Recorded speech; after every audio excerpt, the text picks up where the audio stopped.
پھر فرمایا اذا فاتک الحیاء فافعل ما شئت، جب حیا فوت ہو جائے تو پھر تمہاری ایمانی اقدار، وہ ساری اللہ کی طرف سے عنایات جو تمہیں اللہ کی نافرمانی سے روکنے والی ہوں گی، وہ ساری کی ساری اس حیا کے جانے سے فوت ہو جائے۔ اللهم صل على محمد عبدك ورسولك وصل على المؤمنين والمؤمنات والمسلمين والمسلمات صلی اللہ علیہ وسلم۔ اللہ رب العزت نے قرآن پاک میں کچھ مقامات پر کچھ ایسے افراد کا تذکرہ کیا جو اللہ کی نظر میں کامیاب و کامران تھے، اور کچھ ایسے افراد کا تذکرہ کیا جو اللہ کی نظر میں ناکام و نامراد تھے۔ ان کامیاب افراد میں سے کچھ افراد کا اللہ رب العزت نے تذکرہ سورہ نور کی ابتدائی آیات میں ارشاد فرمایا قَدْ أَفْلَحَ الْمُؤْمِنُونَ کہ ایمان والے کامیاب ہو گئے، وَالَّذِينَ هُمْ فِي صَلَاتِهِمْ خَاشِعُونَ وہ ایمان والے جو اپنی نماز میں خشوع و خضوع اختیار کرتے ہیں، وَالَّذِينَ هُمْ عَنِ اللَّغْوِ مُعْرِضُونَ وہ ایمان والے جو لغو بےہودہ بیکار باتوں سے اپنے آپ کو بچاتے ہیں، وَالَّذِينَ هُمْ لِلزَّكَاةِ فَاعِلُونَ ایمان والوں میں سے کامیاب وہ ہیں جو زکوٰۃ ادا کرتے ہیں یا اپنے اعمال اور اخلاق میں اپنا تزکیہ نفس کرتے ہیں، وَالَّذِينَ هُمْ لِفُرُوجِهِمْ حَافِظُونَ ان کامیاب لوگوں میں سے ایک وہ لوگ جو اپنی شرمگاہ کی حفاظت کرتے ہیں، اس کو حرام میں استعمال نہیں کرتے۔ اور پھر کچھ دو آیات چھوڑ کر ارشاد فرمایا وَالَّذِينَ هُمْ عَلَىٰ صَلَاتِهِمْ يُحَافِظُونَ ایمان والوں کی ایک صفت یہ ہے کہ وہ اپنی فرض نمازوں کو پابندی کے ساتھ، آداب کے ساتھ، ان کی شرائط کو پورا کرتے ہوئے ان کی حفاظت کرتے ہیں۔ آگے ارشاد فرمایا اولئک هم الوارثون یہی لوگ وارث ہیں اس چیز کے الذین یرثون الفردوس ہم نے ان کو جنت الفردوس کا وارث بنا دیا، ہم فیہا خالدون یہ ہمیشہ ہمیشہ اس جنت الفردوس میں رہیں گے۔ یہ 6 کے قریب اللہ رب العزت نے ان آیات میں کامیابی اور کامرانی پانے والے، سرخرو ہونے والے اور اللہ کی نظر میں فلاح پانے والے ان افراد کا تذکرہ کیا، جن میں سے پہلا کہ جو نماز میں خشوع اختیار کرتے ہیں۔ حضرت عبداللہ بن عباس رضی اللہ تعالیٰ عنہ روایت فرماتے ہیں کہ نماز میں اللہ کے ڈر کی وجہ سے اپنے اعضاء کو سکون میں رکھنا یہ خشوع پیدا ہے۔ حضرت حسن بصری رحمۃ اللہ علیہ نے ارشاد فرمایا اپنی نگاہوں کو نیچا کرنا اور اپنے پہلوؤں کو جھکا لینا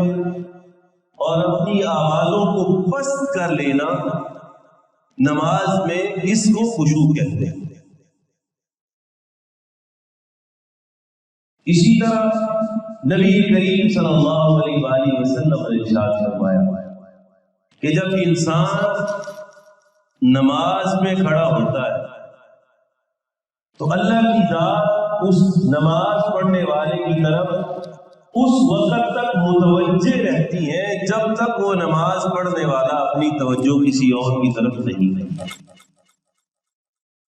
اور جب وہ اپنی توجہ کسی اور طرف لے جاتا ہے تو پھر اللہ کی ذات بھی اس سے منہ پھیر۔ ایک آدمی کو نبی کریم صلی اللہ علیہ وآلہ وسلم نے نماز پڑھتے ہوئے دیکھا کہ وہ نماز کی ادائیگی کے دوران اپنی داڑھی کو کھجا رہا تھا۔ تو آقا علیہ الصلوۃ والسلام نے فرمایا لو خشع قلب هذا لخشعت جوارحه،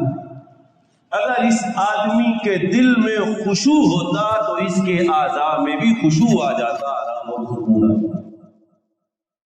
اللہ بچائے ہمیں، ہماری تو نماز میں ساری حرکات ہی تب شروع ہوتی ہیں جب ہم نماز کے لیے کھڑے ہوتے ہیں۔ نماز گاڑی کے ساتھ کھیلنا چاہیے تو ایک بہت عمومی سی حرکت ہے، بہت سارے لوگ گاڑی میں ایسے تو خیر یہ پہلی صفت بیان کی گئی کہ وہ نمازوں میں خشوع اختیار کر لیں۔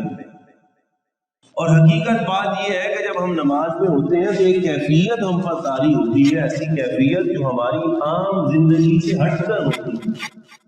یہی وجہ ہے کہ جب ہم نماز کو مکمل کر لیتے ہیں اور اختتامی کلمات کہتے ہیں نماز سے باہر نکلنے کے لیے، تو جو ہمیں الفاظ سکھلائے گئے والسلام علیکم ورحمۃ اللہ، دائیں طرف والوں کو سلام، پھر بائیں طرف والوں کو سلام، گویا یہ سلام جو ہے یہ نماز کی اس کیفیت سے نکل کر اپنے پاس بیٹھے ہوئے لوگوں کے ساتھ دوبارہ ملنے کے لیے ہمیں لفظ عطا کی، السلام علیکم۔ گویا ہم جب نماز میں تھے تو یہ ایسی کیفیت تھی جو عام کیفیت۔ دوسری صفت بیان کی والذین هم عن اللغو معرضون، بیکار اور فضول باتوں سے اپنے دامن کو بچا کر نکل جاتے ہیں۔ قرآن پاک میں اللہ نے فرمایا وَإِذَا مَرُّوا بِاللَّغْوِ مَرُّوا كِرَامًا، کہ اہل ایمان جب لغو باتوں ان کے کان میں پڑتی ہیں تو عزت اور احترام کے ساتھ، یکسوئی کے ساتھ اپنے دامن کو بچاتے ہوئے حضور مجلس کو چھوڑ دیں۔ دوسری جگہ اللہ نے قرآن پاک میں ارشاد فرمایا وَقَدْ نَزَّلَ عَلَيْكُمْ فِي الْكِتَابِ، یہ بات کتاب میں نازل کر دی گئی، ان اذا سمعتم آیات اللہ یکفر بها ویستہزأ بها، کہ جب تم کسی ایسی مجلس میں بیٹھے ہو جہاں پہ اللہ کی آیات کا، اللہ کی نشانیوں کا انکار کیا جا رہا ہو، ان کا مذاق اڑایا جا رہا ہو، فرمایا فلا تقعدوا معهم، تو پھر ایسی مجلس میں تم نہ بیٹھنا، اگر تم بیٹھ گئے انکم اذا مثلهم، اگرچہ تم نے باتیں نہیں کی ہوگی، تمہارا بیٹھ جانا ہی تمہیں ان لوگوں میں سے بنا دے گا جو اللہ کی آیات کہتے ہیں۔ وَإِذَا رَأَيْتَ الَّذِينَ يَخُوضُونَ فِي آيَاتِنَا فَأَعْرِضْ عَنْهُمْ، جب تو دیکھے کہ اللہ کی آیات کا مذاق اڑایا جا رہا ہے، اللہ کے بھیجے ہوئے احکامات کا استہزاء ہو رہا ہے، اللہ کی لگائی ہوئی پابندیوں پر اس طرح کی ڈسکشن کی جا رہی ہے جس سے توہین کا پہلو نکل رہا ہے، اللہ کی ذات کو ڈسکس کیا جا رہا ہے ایسے الفاظ میں، تو ہمارے اعرض عنہم، اس مجلس کو چھوڑ کر چلے۔ من حسن اسلام المرء ترکہ ما لا یعنیہ، نبی کریم صلی اللہ علیہ وسلم نے ارشاد فرمایا آدمی کے اسلام کی اچھائی یہ ہے کہ وہ فضول باتوں کو چھوڑ دے۔ والذین هم عن اللغو معرضون والذین هم للزکاة فاعلون، بعض مفسرین نے کہا اس سے مراد زکوٰۃ کی ادائیگی ہے، اور مفسرین میں سے کچھ نے کہا کہ یہ سورہ مبارکہ کیونکہ مکی ہے اور مکہ میں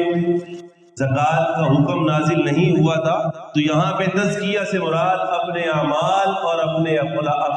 اخلاق کا تزکیہ کرنا، اپنے کاموں کو، اپنے آپ کو ایسے کاموں سے بچانا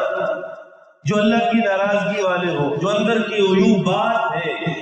اندر کی بیماریاں ہیں، جن کو روحانی بیماریاں کہا جاتا ہے، ان سے اپنے آپ کو پاک صاف کر کے ایک سچا سچا انسان بنا۔ آج ظاہر کو پاک کرنے کی تو ہم میں سے ہر ایک محنت کر رہا ہے، سب سے زیادہ شاید آج کے اس دور میں جس چیز پر خرچ ہو رہا ہے وہ انسان کے ظاہر کو بنانے سوال ہے۔ اب تو بڑی عمر کے لوگ بھی شادیوں پہ، کچھ لوگ ایسے نظر آتے ہیں کہ جو شادیوں پہ بیوٹی پارلر سے تیار ہو، تو یہ ظاہر کو سجانے کی محنت ہے۔ حالانکہ اگر انسان یہ سوچ لے کہ اللہ کی ذات کی نظر میں کیسا دکھائی دیتا ہوں، میرا باطن اللہ کی ذات میں کیسا ہے، تو انسان کا ظاہر تو یہ تیسری صفت بیان کی والذین هم للزکاۃ فاعلون. چوتھا فرمایا والذین هم لفروجہم حافظون، اپنی شرمگاہوں کی حفاظت کرنے والے، اپنی شرمگاہ کا استعمال ایسی جگہ پہ نہیں کرتے جو حرام ہو. اپنی اہلیہ کے ساتھ حیض اور نفاس کے ایام میں جو قربت سے منع کیا گیا اس قربت کو اختیار نہیں. استمناء بالید، نبی کریم صلی اللہ علیہ وسلم نے فرمایا الناکح بالید ملعون، جو اپنے ہاتھ کے ساتھ ایسی لذت حاصل کرتا ہے جو اللہ نے منع کی، فرمایا اللہ کی بدلہ والذین هم لفروجہم حافظون. اور آگے ساتھ فرمایا والذین هم علی صلاتہم یحافظون، جو اپنی نماز کی حفاظت کرتے ہیں. حضرت عبداللہ بن مسعود رضی اللہ تعالیٰ فرماتے ہیں نماز کی حفاظت کا مطلب یہ ہے کہ نماز کو اپنے وقت پر ادا کیا جائے. انہوں نے 3 چیزیں بیان کی اور نہیں پہلے فرمایا کہ نماز کی حفاظت کا مطلب یہ ہے کہ انسان وقت پر نماز ادا کرے، آگے پیچھے نہ کرے. اور نبی کریم صلی اللہ علیہ وسلم سے سوال کیا اللہ کے حبیب آپ بتلائیے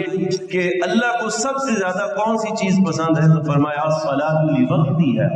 سب سے اللہ کو جو پسندیدہ چیز ہے وہ نماز کو اپنے وقت پر ادا کرنا. البر بالوالدین، دوسری بات ارشاد فرمائی والدین کے ساتھ اس میں سلوک کریں. نمبر 3 الجہاد فی سبیل اللہ،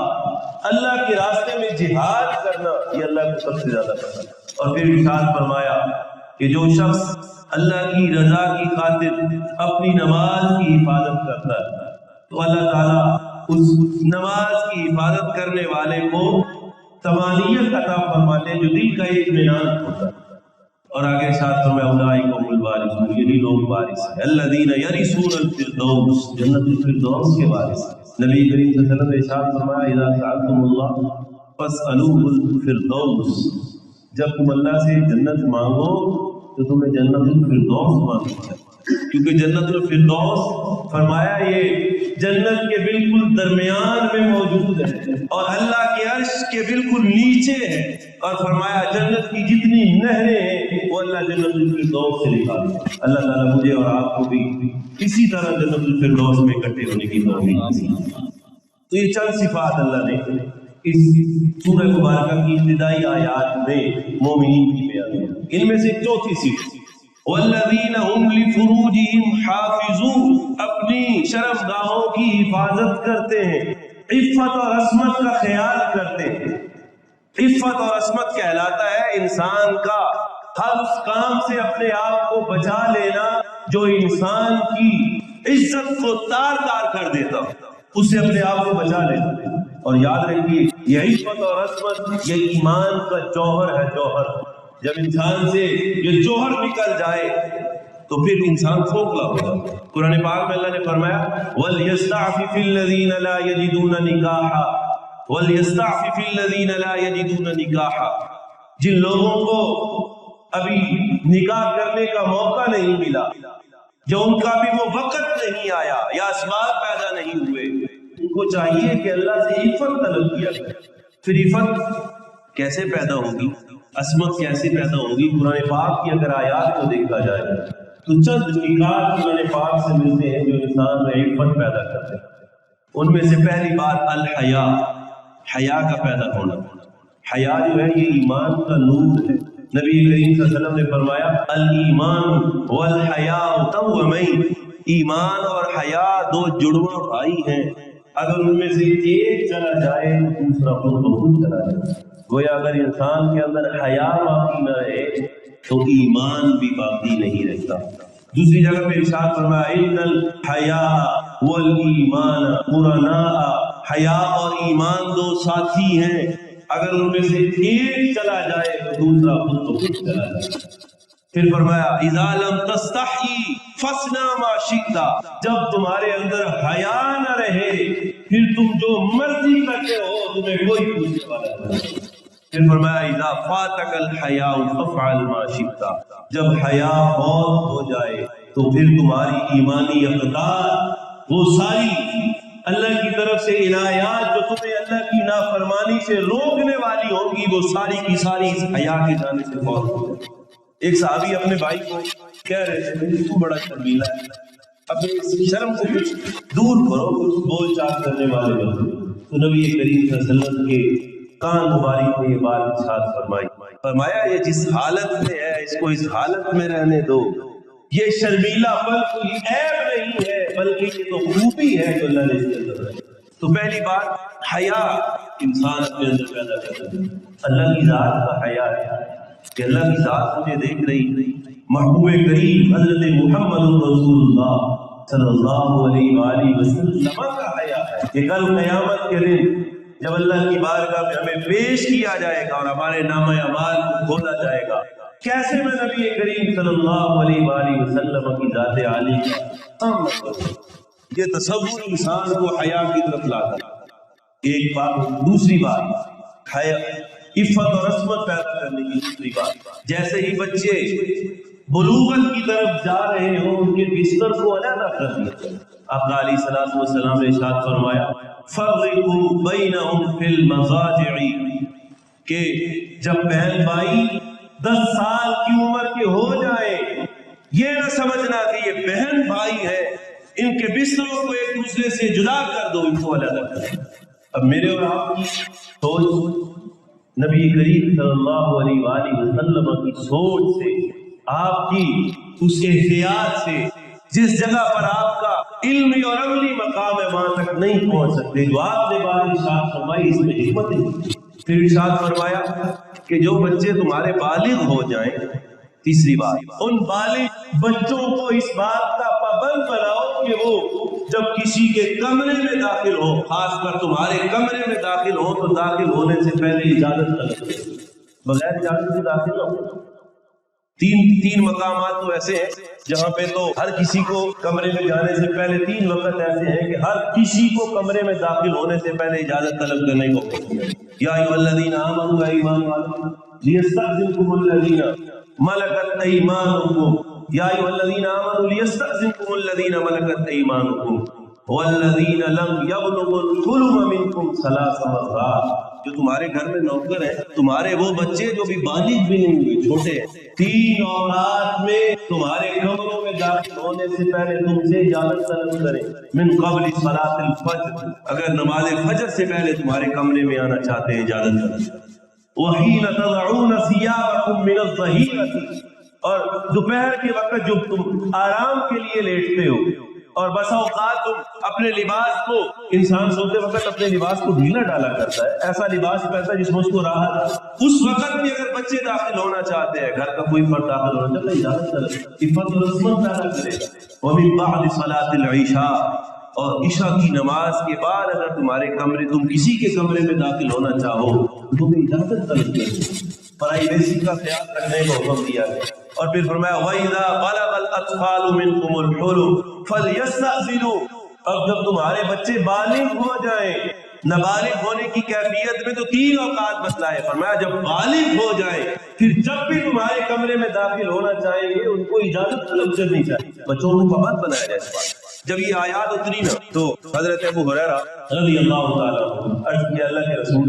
میں تو اپنے گھر میں میں اور میری ماں 2 لوگ رہتے ہیں، کیا مجھے بھی اجازت طلب کرنا پڑے؟ تو نبی کریم صلی اللہ علیہ وسلم نے ارشاد فرمایا ہاں ابو ہریرہ تمہیں بھی اپنی ماں کے کمرے میں جانے سے پہلے اجازت طلب کرنا پڑے۔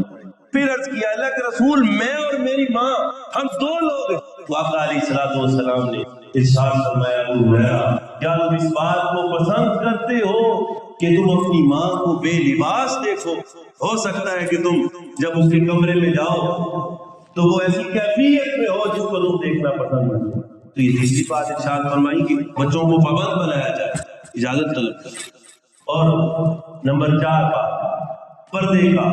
اپنے بچوں اپنی بچیوں کو، اپنی خواتین کو پردے کا پابند بنایا جائے۔ قرآن پاک میں ارشاد فرمایا اللہ رب العزت نے یا ایھا النبی اے نبی قل لازواجک، اپنی بیویوں سے کہیے، نبی کریم صلی اللہ علیہ وسلم کی بیویوں سے زیادہ پاک صاف کوئی نہیں ہوتا، وہ بناتی، اور اپنی بیٹیوں سے کہیے، ان سے پاکیزہ بیٹیاں کوئی نہیں ہوتی، ونساء المؤمنین، اور مومنین کی بیویوں سے کہیے، کیا فرمائیے یدنین علیہن من جلابیبہن، جب باہر نکلیں تو اپنی اوڑھنیاں اس طرح اوڑھ دیں کہ وہ اپنے آپ کو چھپا کر نکلنے لگے، وَلْيَضْرِبْنَ بِخُمُرِهِنَّ عَلَى جِيُوبِهِنَّ، اپنی چادروں کو لپیٹ کر نکلنے والی، اور پھر فرمایا وقرن فی بیوتکن، عورتوں کو چاہیے بلا ضرورت گھر سے باہر نہ نکلیں، وقرن فی بیوتکن، اپنے گھر میں رہیں، ولا تبرجن تبرج الجاہلیت الاولی، ایسی زیب و زینت اختیار نہ کریں جو جاہلیت کے زمانے میں جاہل اور کفار اختیار کیا کرتے تھے۔ حضرات نے کہا اس کا مطلب یہ ہے کہ ایسا لباس پہننا جس لباس کو پہننے کے باوجود بھی جسم کے اعضاء نظر آئے یا ان کی شباہت ظاہر ہو جائے، اس کو تبرج الجاہلیہ کے ساتھ تعبیر کیا، منع فرمایا۔ نبی کریم صلی اللہ علیہ وسلم نے ارشاد فرمایا رب عاریات رب قاسیات عاریات ومیلات مائلات لا يدخلن الجنۃ، بے شمار ایسی عورتیں ہیں جنہوں نے لباس پہنا ہوا ہے لیکن لباس پہنے ہونے کے باوجود بھی ننگی ہیں، خود لوگوں کی طرف مائل ہو رہی ہیں، لوگوں کو اپنی طرف مائل کر رہی ہیں، فرمایا لا يدخلون الجنہ، یہ جنت میں داخل نہیں ہو سکیں گی۔ اور آگے ارشاد فرمایا جنت میں داخل ہونا تو بہت دور کی بات ہے، ولا یجدن ریحھا،